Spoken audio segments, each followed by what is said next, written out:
Compliancy and harmonization are the two pillars on which we developed the Aldren Building Renovation Passport in order to be a current element in a common European solution. Compliancy, because the Aldren BRP will be an instrument complementary to the Energy Performance Certificate, the EPC, and that can stimulate cost-effective renovation in the form of long-term, step-by-step renovation roadmap for a specific non-residential building.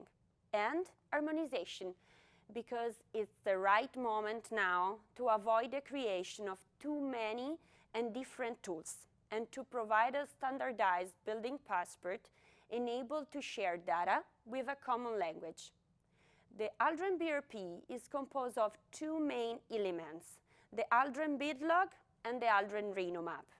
The Aldren build log has the role to be a repository of all data and the documentation, to show clearly to the owner and or investor a clear picture of the building and the current stage and through the time, to make the information available over time.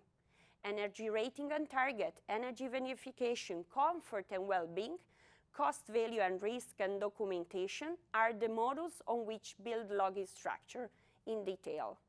While the renovation roadmap is basically a step-by-step renovation strategy plan to reach the NZEB target for long-term renovation strategies, providing technical and economical information regarding the energy renovation action.